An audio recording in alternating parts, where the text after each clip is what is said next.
यीशु मसीह के नाम से आप सब शुभ संदेश के दर्शकों को फिर से मैं स्वागत करती हूँ। धन्यवाद करती हूँ, परमेश्वर ने हम सबको अभी तक संभाला, एबीनेज़र बन के आगे भी संभालेगा। छोटी सी प्रार्थना के साथ जैसे हमेशा करते हैं इस कार्यक्रम को हम शुरुआत करेंगे। बाद महान सामर्थ्य पिता, राजाओं का राजा, प्रभुओं का प्रभु, ईश्वरों का ईश्वर, पूरा ब्रह्मांड को रचने वाला, नियंत्रण रखने वाला परमेश्वर। साम 119 वर्स 18, प्रभु उसमें लिखा है, तेरे वचन से अद्भुत बात देखने के लिए हमारी आत्मिक आंखें खोलिए प्रभु यीशु, और इन दर्शकों को भी दिखा सके और मसीह का देख उन्नति करे, तरक्की करे, प्रगति करे और हर एक दर्शक एक जयवंत मसीह जीवन बिता सके। प्रभु तेरा राज्य आए, तेरी इच्छा पूरा हो, हम घटे आप बढ़े, यीशु मसीह के जीवित और सामर्थ्य नाम में इस प्रार्थना को हम मांगते हैं। सुनिए, ग्रहण कीजिए परम पिता। आमीन, आमीन, आमीन। ए sermon on Hebrew chapter 6 verse 14, इब्रानियों 6 अध्याय 14 पद का ये वचन के आधार पर इस संदेश को बनाया गया है। हम सबसे पहले एक की स्क्रिप्चर, ये जो वचन है इसको पहले पढ़ेंगे और फिर मैं थोड़ा सा उसके बारे में बताऊंगी। इब्रानियों 6 और 14 ये बहुत छोटा सा वचन है, लेकिन बहुत बड़ा गहरी अर्थ इसमें पाया जाता है। इसमें ऐसा लिखा है, इब्रानियों 6 अध्याय 14 पद में ऐसे लिखा है कि मैं सचमुच तुझे बहुत आशीष दूंगा और तेरी संतान को बढ़ाता जाऊंगा। मैं एक दिन जैसे रोज मेरा हैबिट है सुबह उठ के 1 घंटा प्रार्थना करना, उस समय मैं प्रार्थना जब कर रही थी, परमेश्वर ने मुझे ये वचन, ये वायदा, प्रॉमिस परमेश्वर ने मुझे याद दिलाया। और फिर जैसे नया साल शुरू होते समय हम कलीसिया जाते हैं, नया साल में कलीसिया जाते हैं, क्रिसमस में, बड़ा दिन में भी कलीसिया जाते हैं, हर संडे कलीसिया जाते हैं। तो ये नया साल में जो हम लोग एक प्रॉमिस कार्ड उठाते हैं, तो सच में परमेश्वर ने मुझे याद दिलाया कि देखो, ये प्रॉमिस आपको इस नया साल में मिला है। हम ऑलरेडी 9 मंथ्स कंप्लीट हो चुका है और अभी सिर्फ 3 महीने बाकी है। तो मैंने बोला, प्रभु यीशु, हम 31 दिसंबर से पहले मैं इस वायदा जो आपने मुझे दिया है वो मैं देधारी होते, मेरा जीवन में, मेरा परिवार में पूरा होते मैं देखना चाहती हूँ। फिर आप भी इसी विश्वास के साथ, जो भी आपको वायदा मिला है नया साल में, आप भी विश्वास कीजिए। अभी भी 3 महीने बाकी है, तो परमेश्वर चाहे तो लास्ट 3 डेज में वो कर सकते हैं, 3 आवर्स में भी कर सकते हैं।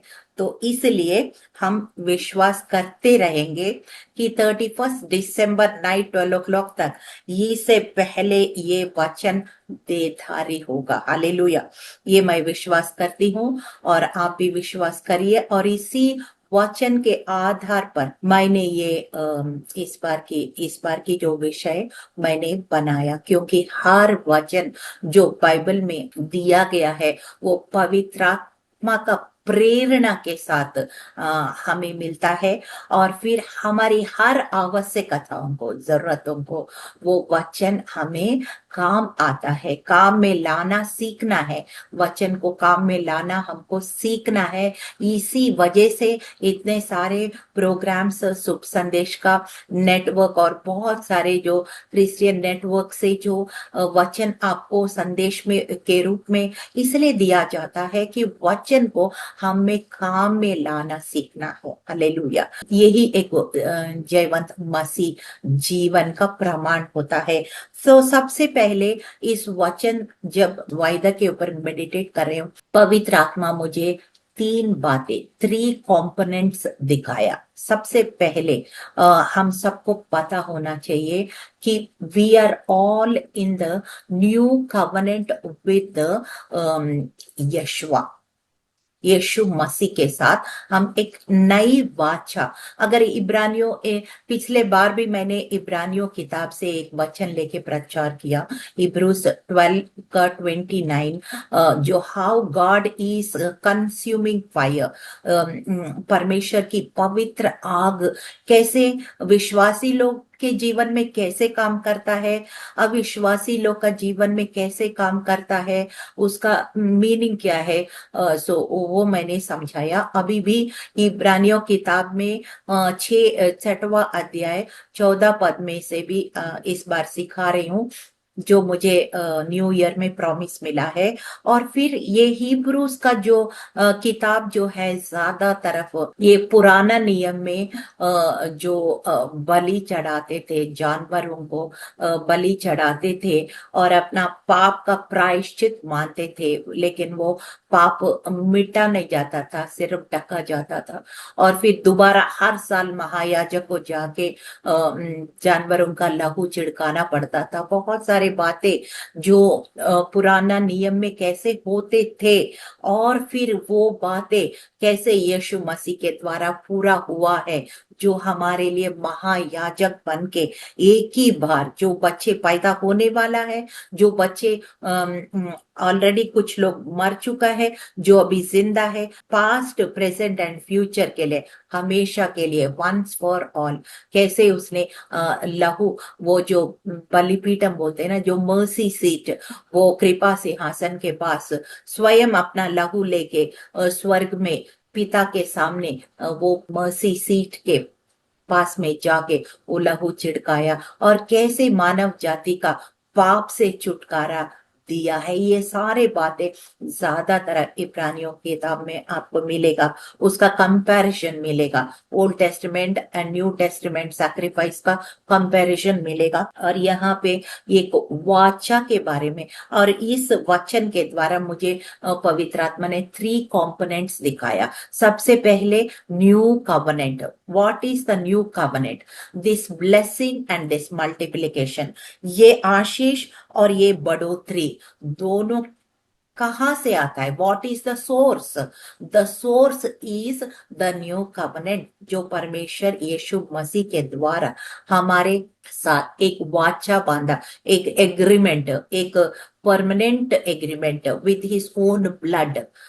ये दुनिया की सेक्युलर वर्ल्ड में एग्रीमेंट्स, कॉन्ट्रैक्ट्स कभी कभी झूठा भी साबित हो सकता है, चीटिंग भी हो सकता है, कुछ भी हो सकता है, लेकिन हमारा यीशु मसीह के साथ जो वाचा हमने बांधा वो परमानेंट है, और वो लहू से, अपना लहू से उसने हमारे साथ वाचा बांधा, एग्रीमेंट किया। और इस वाचा को जल्दी से 2-3 वचन में हम देखेंगे, ये आशीष और ये बढ़ोतरी कहाँ से ओरिजिनेट होता है। वाचा से ही ओरिजिनेट होता है, तो वो मूल आधार वो वाचा है, और वाचा के बारे में थोड़ा सा देखेंगे। और इस वाचा के अंदर जो कंटेंट है, जो आशीष है, जो बेनिफिट्स है, जो फायदे हैं, जो हमारे लिए इस वाचा के द्वारा मिलता है, वो हमारे लिए आशीष है और बढ़ोतरी है। ये दोनों 3 कंपोनेंट्स हम जल्दी से वचन के द्वारा हम सीखेंगे। सबसे पहले एक वाचा मैं पढ़ रही हूँ, यिर्मयाह के द्वारा इजरायली लोग को बताया गया है। I am reading from Jeremiah chapter 31 verse 31 onwards. यहोवा ने ये सब कहा, देखो वो दिन आ रहे हैं जब मैं इस्राएल के वंश और यहूदा के वंश के साथ नई वाचा करूंगा। वो वाचा नहीं होगी जिसे मैं उनके पूर्वजों के साथ की थी, जब मैंने उन्हें हाथ पकड़कर मिस्र भूमि से निकाला, क्योंकि उन्होंने मेरी वाचा तोड़ी और मैं उनका स्वामी था, यहोवा ने कहा। पर वो वाचा जो मैं उस समय उन इस्राएलियों के घर के साथ करूंगा, वो ये है, मैं अपनी शिक्षाएं उन्हीं उन्हें उनकी आत्मा पर दूंगा और उन्हें उनके मन पर लिखूंगा और मैं उनका परमेश्वर होऊंगा और वे मेरे लोग होंगे। बहुत साफ साफ लिखा हुआ है। परमेश्वर बोल रहे पुराना नियम में, जैसे मूसा के साथ वो एक पत्थर के ऊपर टैबलेट्स बोलते हैं ना, 10 आज्ञाएं दे रखा है, वाचा बांध रखा है। और फिर जब परमेश्वर को क्रोध आया, उसने दोनों पत्थर उठा के तोड़ दिया। तो इस प्रकार का वाचा अब नहीं बांधूंगा। अब मैं हृदय की पट्टी पे लिखूंगा, तेरे हृदय के पट्टी पर लिखूंगा। इसका मतलब है वो कभी मिटने वाला नहीं है। ऐसे वाचा मैं तुम्हें बांधूंगा इजरायली लोग के साथ, यानी कि विश्वासी लोग के साथ मैं बांधूंगा, और तू मेरा प्रजा ठहरोगे और मैं तेरा परमेश्वर ठहरूंगा। लूक 22 का वर्स 20, लूका 22 का 20 में लिखा है, इसी तरह प्यारी के बाद उसने कटोरा लिया और कहा, ये प्याला मेरी उस रक्त की वाचा है जो तुम्हारे लिए उंडेली जाती है। जब भी प्रभु भोज लेते हैं हम यीशु का बदन को जो हमारे लिए छन्नी छन्नी हो गया, जो यीशु का लहू जो हमारे लिए आखिरी बूंद बहाया, उसका मृत्यु को हम याद करके इस प्रभु भोज को लेता है। ये नया नियम की वाचा को हम याद करते हुए हर बार हम प्रभु भोज लेते हैं। इब्रानियों 8 का 6 में ऐसे लिखा है, पर अब उसने एक उत्तम नियुक्ति ग्रहण की है और उसी द्वारा मध्यस्थ है, जिसके लिए वो और बेहतर वाचा है, जिस पर भी अधिक पात्रता है। तो इब्रानियों लिखने वाला ऑथर ये कहता है कि ये जो यीशु मसीह का जो लहू का नई वाचा है, ये सबसे बेहतर वाचा है और बेहतर प्रतिज्ञा इसमें जुड़ी हुई है। ये बात को जिक्र करता है। इसी प्रकार से इब्रानियों 9 का 15 में भी लिखा है, इस कारण वो मध्यस्थ है उस वाचा का, ताकि जो बुलाए गए हैं वे प्रतिज्ञा की वंश उत्तराधिकारियों को प्राप्त हो, क्योंकि मरण द्वारा पापी को मुक्ति हुई। हालेलुया। जब भी हम देखते हैं कोई व्यक्ति वसीयत नामा जब लिखते हैं, पिताजी अपने बच्चों के लिए वसीयत नामा लिखते हैं, तो जब वो पिताजी का जब मौत हो जाता है, उसी के बाद ही वो वसीयत असल में काम में आता है। वो विरासत असल में उस बच्चों को प्रॉपर्टी के रूप में, लैंड के रूप में, कैश के रूप में या गोल्ड के रूप में, किसी जो भी उसने अपने बच्चों को देना, उस व्यक्ति का जिसने वसीयत लिखा, उस व्यक्ति के मौत के बाद ही उसका जो वसीयतनामा एक्टिवेट होता है। उसी तरह हमारे यीशु मसीह हमारे लिए मौत हो चुका है और हमारे लिए वो मिरास दिया है, और जो उसका मौत होते हुए, उसका पुनरुत्थान होते हुए तीसरा दिन वो वसीयतनामा हमारे लिए एक्टिवेट हो चुका है। हालेलुया। और फिर एशिया 42 वर्स 6 एंड 7 बहुत अच्छा तरीके से लिखा है, मैं तुम्हें परमेश्वर के द्वारा नियुक्त करूंगा और तुम्हें लोगों और राष्ट्रों के लिए प्रकाश बना दूंगा, ताकि तुम अंधकार में बैठे लोगों को आंखें खोल सके और बंद गिरों को जेल से निकाल सके। कहने का मतलब है ये वाचा हमें क्या करता है, हमें आशीष तो देता ही देता है, हमारा परिवार में आशीष देता ही देता है, और फिर हम दूसरों को भी लगातार आशीष का कारण होता है। जो स्पिरिचुअली ब्लाइंडेड है, जो स्पिरिचुअली डेफ है, जो स्पिरिचुअली बॉन्डेज में है, वो उस प्रकार से हर प्रकार के बंधन को खोलने का हमें इस्तेमाल करता है, यानी कि परमेश्वर की महिमा के लिए हम वो इस्तेमाल करता है। यही इस वाचा का जो संदेश है। और लास्ट में ये वचन भी बहुत पावरफुल है, एशिया 54 वर्स 10, उसमें लिखा, चाहे पहाड़ हट जाए, पहाड़ या टल जाए, तो भी मेरी करुणा तुझ पर से कभी ना हटेगी और मेरी शांतिदायक वाचा ना टलेगी। यहोवा जो तुझ पर दया करता है उसका यही वचन है। द कवनेंट ऑफ पीस, शांति का वाचा भी हमें परमेश्वर ने हमारे साथ यीशु मसीह के द्वारा बांधा है। हालेलुया।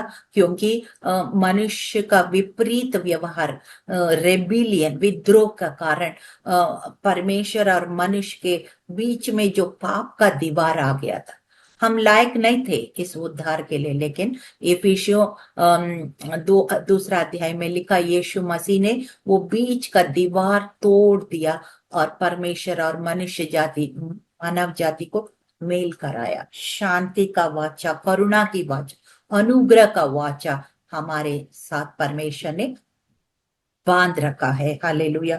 तो इस प्रकार से ये वाचा, मैंने जितने अभी वचन बोला है, मैंने यिर्मयाह 31 से मैंने 3 वचन वाचा में, लूक 22 का 20 मैंने बताया, इब्रानियों 8 का 6 बताया, इब्रानियों 9 का 15 बताया, यशायाह 54 का 10 बताया, यशायाह 42 6 और 7 पर 4-5 वचन से हमने देखा है किस तरह से परमेश्वर ने हमें एक वाचा के रूप में हमें जोड़ के रखा, एक परिवार के रूप में हमें जोड़ के रखा, एक समाज के रूप में हमें जोड़ के रखा। हम जल्दी से हम इस वाचा के अनुसार हमें क्या फायदे होंगे वो जल्दी से हम देखेंगे। कोई भी कवनेंट कोई भी करता है तो उसका फायदा तो दोनों पार्टीज को होना चाहिए, तभी वो कवनेंट में आता है, तभी वाचा में आता है। एफिसियों 1 का 3 में हमारे प्रभु यीशु मसीह के परमेश्वर और पिता का धन्यवाद हो कि उसने हमें मसीह में स्वर्गीय स्थानों में हर प्रकार की आशीषें दिया। सबसे पहले, I already told many times that human being is made of 3 components: body, soul and spirit. शरीर, प्राण, आत्मा है हमारे अंदर। और शरीर वो तो टेम्पररी है, और हमारा माइंड, हमारा हृदय और हमारा माइंड, ये दोनों प्राण में आता है। और उससे बढ़कर जो जानवरों के अंदर नहीं है, जो मनुष्य के अंदर है, वो है आत्मा, which is the most important. Most important, पहले आत्मा इम्पॉर्टेंट है, फिर हमारा हृदय और मन इम्पॉर्टेंट है, लास्ट में शरीर इम्पॉर्टेंट है। लेकिन हम क्या करते हैं, कई बार जो शरीर सामने से दिखता है इसलिए उसको ज्यादा इम्पोर्टेंस देते हैं, माइंड को ज्यादा इम्पोर्टेंस देते हैं, और आत्मा को कई बार लास्ट में बचे पुचे देते हैं उसको। But it is, you have to just do the opposite. यहां इसलिए बता रहे, यीशु मसीह ने बोला सबसे पहले मैंने तुम्हें आत्मिक आशीषें दिया है, स्वर्ग राज्य में यीशु मसीह के साथ तुम्हें बिठा दिया। यानी कि मतलब है, जो आशीषें यीशु मसीह को अपने पुत्र को दिया, वो सारे आशीषें हमें भी दिया गया है, क्योंकि हम यीशु का लहू से धुले हुए विश्वासी लोग हैं। The same blessings which he gave to his son Jesus Christ, he has given to every believer through the Holy Spirit. You have to believe that, because it is written in the word of God, मैंने स्वर्गीय स्थानों में तुम्हें हर प्रकार की आशीषें मसीह यीशु के द्वारा दी गई है। हालेलुया। और फिर उसके बाद हम ये देखते हैं, these blessings और generational also, ये वंशावली आशीष है। और ये आशीष का जो मूल पुरुष है, अगर हम देखेंगे तो मूल पुरुष जो है वो अब्राहम है। सबसे पहले जल प्रलय के बाद हम बहुत सारे घटना हुए हैं, लेकिन उसके बाद जो मेन जो हमारी जो स्टोरी है, अब्राहम से शुरू होता है। अब्राहम से शुरू होता है, और अब्राहम को परमेश्वर ने इस तरह से आशीष दिया है। आई थिंक सो गलीतियों 3 का 29 में लिखा है, we are the heirs of Abraham, we are seed of Abraham. ऐसा लिखा है कि अब्राहम के बाद 14 जनरेशन के बाद दाऊद आया, दाऊद के बाद 14 जनरेशन के बाद यीशु मसीह आया। हम यीशु मसीह को ग्रहण किया, तो हमें ये सारे जनरेशनल ब्लेसिंग्स, वंशावली का आशीष है, हमारे द्वारा भी हमको भी दिया गया है। तो हम सबसे पहले जो हमारा मूल पुरुष, the father of the Nations, जिस समय वो अब्राहम भी नहीं बना, सिर्फ अब्राम था। अब्राहम का मतलब H is represents God, so when he became godly person, then he became Abraham. अभी तक वो अब्राम ही है, अब्राम। तो उत्पत्ति 12:1 से 3 मैं पढ़ रही हूँ। यहोवा ने अब्राम से कहा, अपने देश और अपने लोगों तथा अपने पिता के घर को छोड़ दे और उस देश में चला जा जिसे मैं तुम्हें दिखाऊंगा। मैं तुझे एक महान जाति बनाऊंगा और तुझे आशीष दूंगा, तेरा नाम बड़ा करूंगा और तू आशीष का स्रोत होगा। और जो तुझे आशीष दे उन्हें आशीष दूंगा, जो तुझे कोसे उन्हें मैं श्राप दूंगा, और पृथ्वी की सारी जातियां तेरे द्वारा आशीष पाएंगी। So the source of blessing comes from the father of faith, father of nations, that is Abraham. Hallelujah. और फिर वो ही आशीषें हमें यीशु मसीह के द्वारा हमें मिलता है। यहाँ पे साफ साफ लिखा है, when Abraham obeyed God, obedience brings blessings. Obedience, obey किया, फिर उसके बाद हम देखते हैं उनका नाम महान हुआ और उनकी जो जनरेशन जो है, अ, आसमान में सितारों की तरह, समुन्दर की रेत की तरह बढ़ोतरी किया। हालेलुया। और मलाकी 3:10 से 12, और सारे दशवांश खजाने में ला कि मेरे भवन में भोजन हो, और ऐसा करे कि मुझे पर को कहता है सेनाओं का यहोवा कि क्या मैं आकाश के झरों के तुम्हारे लिए नहीं खोल दूं और तुम्हारे ऊपर अपरिमित आशीष का वर्षा ना करूं। मैं तुम्हारी भूमि को नाश करने वाले को ऐसे घुड़कूंगा कि वो तुम्हारे उपज नष्ट ना कर सके और तुम्हारी दाखलताओं के फल कच्चा ना गिरे। सेनाओं का यहोवा की यही वचन है। तब सारी जातियां तुम्हें धन्य कहेंगी, क्योंकि तुम्हारा देश मनोहर देश होगा। सेनाओं का यहोवा का यही वचन है। सो हम through obedience we give our tithe, our offerings, our time, our talent, our treasure, everything. And we give more than anything, we give our heart. हमारे हृदय उंडेल के परमेश्वर के साथ एक करीब रिश्ता बना दे, तो परमेश्वर की आशीष तो हमारे द्वारा फ्लो करना ही करना है। वो नेचुरल है, ऑटोमेटिक है। और फिर लोग हमें धन्य कहेंगे, लेकिन तभी हम उसको बता सकते हैं हम धन्य कैसे हुआ है, उसका कारण कौन है, उसका सोर्स ऑफ ब्लेसिंग क्या है। तब हम एक अद्भुत गवाह बनेंगे। हालेलुया। याकूब 1:17 में लिखा है, प्रत्येक उत्तम दान और पूर्ण उपहार ऊपर से ही उतरता है और वो परम पिता से आता है, जिसने स्वर्गीय प्रकाश को उत्पन्न किया। वो कभी ना परिवर्तन करता है, ना अंधकार की छाया उनमें है। हर एक अच्छा चीज उनसे ही आता है। तो इस प्रकार से उत्पत्ति 1:28 में इसे लिखा है, परमेश्वर ने उनको आशीष दी और उनसे कहा, फूलो फलो और पृथ्वी पर भर जाओ और उनको अपने वश में कर लो। समुद्र की मछलियां, आकाश की पक्षियों, पृथ्वी पर रेंगने वाला सब जंतुओं पर अधिकार रखो। सो God created man and woman above all creation. पूरा सृष्टि के ऊपर इंसान को बनाया और इंसान के ऊपर परमेश्वर रहा। So God wanted to take dominion over the earth by man and woman. Hallelujah. So God's plan for us always is to increase, multiply, enlarge. Hallelujah. ये सारा उनकी योजना के अंदर है।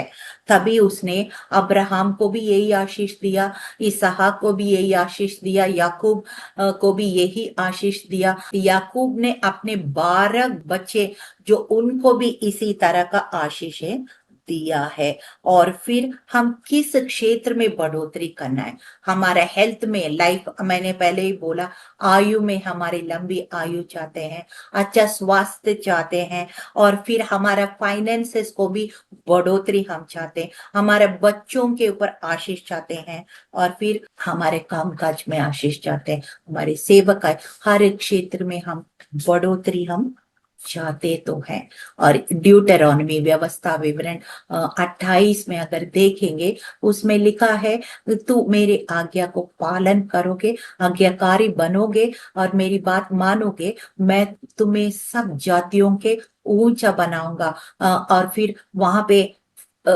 28 से 1 to 14 हर प्रकार की आशीष है, बच्चों के ऊपर आशीष है, आने जाने में आशीष है, फिर कामकाज में आशीष है, हमारी खेती में यानी कि हमारा वर्क प्लेस, हर क्षेत्र में वहां पे आशीष देखते हैं। इतना आशीष है कि ड्यूटेरोनमी 23 वर्स 5, व्यवस्था विवरण 23 का 5 में इतना अच्छा लग रहे थे मैं जब मैं पढ़ रही थी। परमेश्वर बोला, जो श्राप को भी मैं आशीष में बदलूंगा, even it somebody cursed you or even spoken negative things over you or even bloodline curses, किसी प्रकार का श्राप, even those curses I can convert into blessing. That kind of blessing God has given us for the people who obey him and follow his footsteps. Hallelujah. यूहन्ना 12 और 24 में उसमें लिखा है, एक गेहूं अगर भूमि पर गिर के मर जाता है, करोड़ों गेहूं को पैदा करता है। कैसे? एक बीज को आप बोएंगे और वो पौधा होता है, पेड़ बन जाता है और हजारों फल आता है, और उस फल के अंदर फिर हजारों बीज भी होता है। तो इस तरह मल्टीप्लिकेशन होता है। और यीशु मसीह वो गेहूं है जो हमारे लिए मर गया और पवित्र आत्मा के द्वारा करोड़ों आत्माएं उसने बचा लिया है। यूहन्ना 15 और 5 में भी लिखा है, तुम मुझ में बने रहोगे तो फल लाओगे और फल तुम्हारे अंदर बने रहेगा। So God wants us not only multiply, but he wants us to be fruitful, फलवंत भी होना चाहते हैं, फलदार होना चाहते हैं, यूजफुल, प्रोडक्टिव होना चाहते हैं। हमारा जीवन को वो इस्तेमाल करके अपनी महिमा के लिए, महिमा का पात्र बना के अपनी महिमा को प्रकट करना चाहते हैं। This is what God's plan for each one of us. So let us obey and let us personalize. ये जितना आज्ञाकारी बनेंगे, जितना उनको बारे समझेंगे और उनकी मर्जी को पूरा करेंगे, वचन पर चलेंगे, उतना ही हम उनकी आशीषों का हम वारिस बन सकते हैं। हालेलुया। प्रार्थना करते हैं।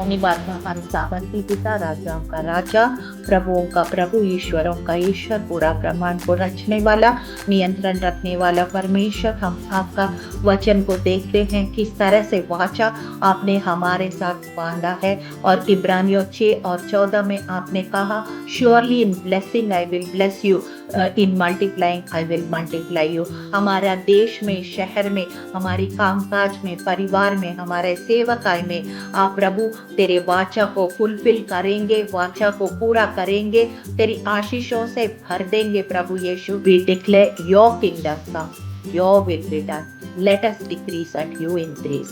हम घटे आप बढ़े, तेरा राज्य आए, तेरी इच्छा योजना पूरा हो। यीशु मसीह के जीवित और सामर्थी नाम में इस प्रार्थना को हम मांगते हैं। सुनिए, ग्रहण कीजिए। परम पिता, आमीन आमीन।